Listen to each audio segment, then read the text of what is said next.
Drew Alba here with manager of the Walla Walla Sweets, Colby Watilo, on another edition of Countdown with Colby. We got it there. There we The go. first time I got you, second time you got me, but Yep. the Sweets got the Nighthawks both times. That's right. Not particularly close games either. Dominance on all fronts. What do you think is the recipe, I guess, that gave you guys those two victories? Consistent hitting. Yeah. Team at bats, running the bases aggressive, throwing a lot of strikes and making the plays when we get the chance. A lot of positives. Any negatives take away from it? No, I think I'd still like to, we talked about it a little bit yesterday, seeing some of our training in the defensive end start to show up a little bit on the field. But guys are doing a good job. Yeah, not really a whole lot. I thought last night was an even more complete game than we played the night before. And so, yeah, it's been fun. It's been in the dugout. There's three giveaways, right, for based off our stats each night at the park. You got the home run, you've got the 10 strikeouts, and you've got the stolen base, and we're 2 for 2 in this series in getting the freebies for all the fans. So we're going for the third one tonight. So they got to show up to the ballpark, huh? That's right. You got to be here. If you want your free Stoops ice cream and discounted pizza at Hop Thief, we got to make sure you're here. Yeah, and it's the last game before a 3-game set against the Pippins here at Borleski Stadium as well. So you got 3 against Bend. A big off day yesterday, or tomorrow rather, because this is a big set against the Bend Elks, right in that middle part of the South Division. Potentially going to be battling with you guys for potentially third, second, fourth, whatever it may be at the end of the year. Got any, what you have to do today to maybe prepare for that as far as bullpen goes, as far as playing certain guys, things like that? Yeah, today you might see a little bit more like 1-inning relief appearances for certain guys that we have up, just to try to make sure that the pitch counts aren't too high, and hopefully when we go in on Tuesday to Bend, we have everyone available or have as many guys as possible available out of the pen, so we start fresh for a new series there. On the defensive side, we're going to move a few guys around tonight. I see Landon's at first. Landon Young will play first. Tanner Kern's going to play left. So, we're going to kind of move some guys around as we just prepare to find more ways to try to get our bats in the lineup, right? And the more versatility these guys can have is great for our organization this summer. It's great when they go back to their schools in the fall to be able to play multiple positions. And so tonight we'll see a little bit of run of that. But, again, the expectation it remains the same. We're going to play aggressive. We're going to make the plays. We're going to try to be as consistent as we can, and hopefully that leads us to another win. I'm sure you've had some conversations with both Tanner and Landon, but have they been in those positions ever? They've. I think Tanner's definitely played the outfield before. Okay. I think Landon. Landon playing first base is going to be maybe a new one for him. But a lot of the principles of playing the infield, especially if you can play shortstop, are the same. The only difference is maybe footwork around the bag, but hopefully with a little help from our coaching staff, we can make sure he's positioned in a good spot and be ready to go. Could you predict potentially, mixing up those types of things throughout the year against West Coast League type opponents? I think that's kind of why we're hoping to do it today, just to see if it is an option, if it's, between our first baseman right now kind of being Tanner and Dom and Zane, and then that's kind of what we've got, right? Sure. And so, trying to find as guys have to come and go, we try to get guys an off day. Hopefully we have more guys that can step in, and we're not trying to throw someone in for the first time who's never even seen a ball hit at him from there. So, this non-league game gives us a great chance to do that, and so excited to see what kind of options we have. Sweeney out there on the hill for the first time this season. Expecting anything out of him? Not really. I think he's I'm expecting a lot. Nothing out of the ordinary, I guess I should say. Yes. Go out there and shove. Huh? He's watched us do it for 2 nights. He's watched these Nighthawk hitters for 2 nights. I think he's excited to finally get on the mound here in Walla Walla, right? He's been here for a whole week almost, and he hasn't gotten to get on the mound yet, right? It's kind of been building up to today's opportunity. So get him into his rhythm, of him getting the ball here on Sunday, and then kind of go from there. Good opportunity here against the Nighthawks. You've obviously seen the last 2 starting pitchers for the Sweets kind of roll through that lineup for the most part.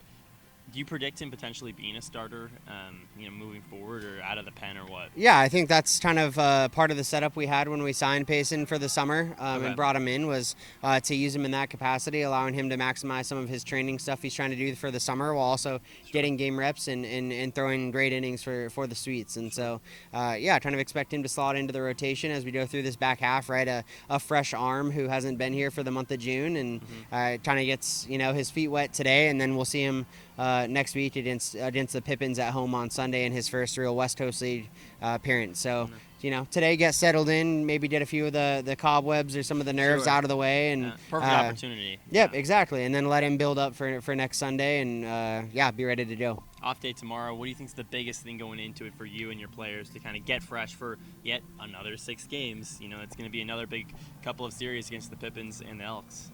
Yeah, I think, ironically, I think a big thing for them is going to be maybe getting away from the field for a day. And, Sure, yeah. I don't actually think maybe for the first Monday all season, I don't know if we're going to run any sort of like open work or training for the guys. It sounds counterintuitive, but this week with just the schedule we've had and 6 games in a row at home and some things with the field, like we've been able to actually get some more focused early work and a little more focused positional work than we've even done in our regular weeks. And so they've gotten a lot of good work in. I think getting away, getting a break, letting the bodies rest up for a day before a relatively long trip for us to Bend. An right, early bus ride too. Yeah, an early bus ride, one of our longest trips of the year, and so. I think it'll be good for them to get their legs underneath and be ready to go on Tuesday. Got any bus activities for the ride over to Bend? Probably more movies. There you go. More movies. Let's go. Anything particular for you? Get Some work done. I'm sure I'll be working. Trying to. Never sleep. Yeah, right. Trying to make sure we got all our I's dotted and our T's crossed. Right. So. Some guys, obviously, the first half of the year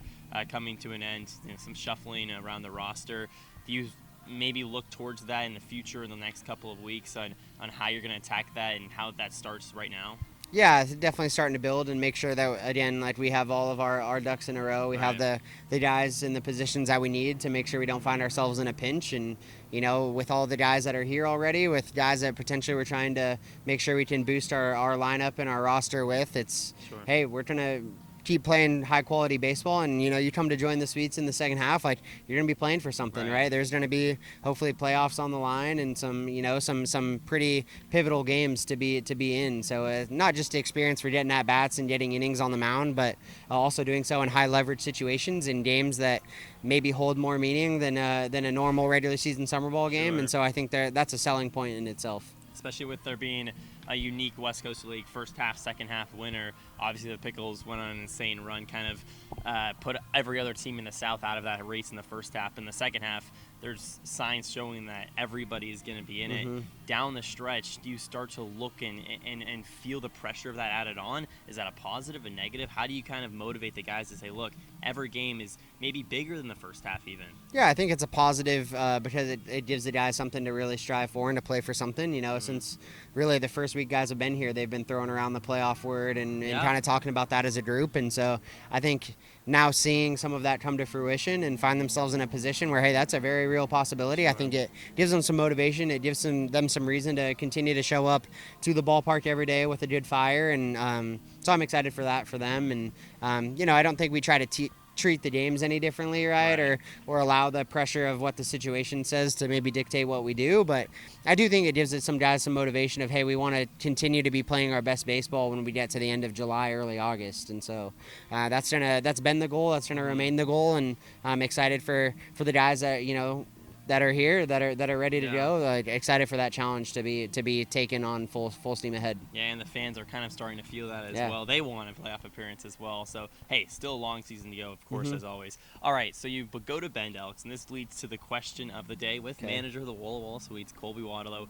Favorite road trip that you've been on in the West Coast League? Oh, like favorite one we've been on so far? Sure, and then where would you, if you had to pick a destination out of the WCL? I know it's a little complicated because the Canada teams you don't get to go to as much. I've heard Edmonton is a super cool place to go to. But the Edmonton would be cool, just because of the city and kind of the 9,000 fans, big crowd. It's the furthest one way out there. Take a plane. That's the whole different. Which is a different layer. I'm logistically happy we don't have to make that trip. Right, you're not a player. You can't just go on the fly. You'd have to probably figure some of that stuff out. Right. Favorite trip, I think Springfield was a fun one. Yeah. First games, first road trip of the year. Springfield, Eugene's not a terrible spot to go. Sure. My favorite destination is coming up in Bend. My favorite destination and the place I'm looking forward to the most is the Bend trip. So Okay, I'm coming up. I'm excited for that this week. You know, Nice. it kind of feels Bend is one of my favorite like cities in the Yeah. Northwest as it is. So it's fun to get to go play the Bend Elks in a pretty historic franchise there. And then Sure. I'm gonna pack the fly rod in the suitcase Really? and try to get on the river a couple days in the Nice. mornings when we're hanging out at the hotel. And Cool. so a little bit has a little more feel of like a kind of destination touristy trip for me, as well as it There being we a go. business trip and us going to Yeah. get some wins. So All right, a big one tonight against the Nighthawks, and then an even bigger series against the Bend Elks. He's going to try to catch a fish. The Sweets are going to try to catch 2 or 3 wins. Who knows? We'll see. Once again, manager of the Wall Sweets, Colby Watilo, on Countdown with Colby. Thanks so much. yeah, thanks, Drew. Go Sweets.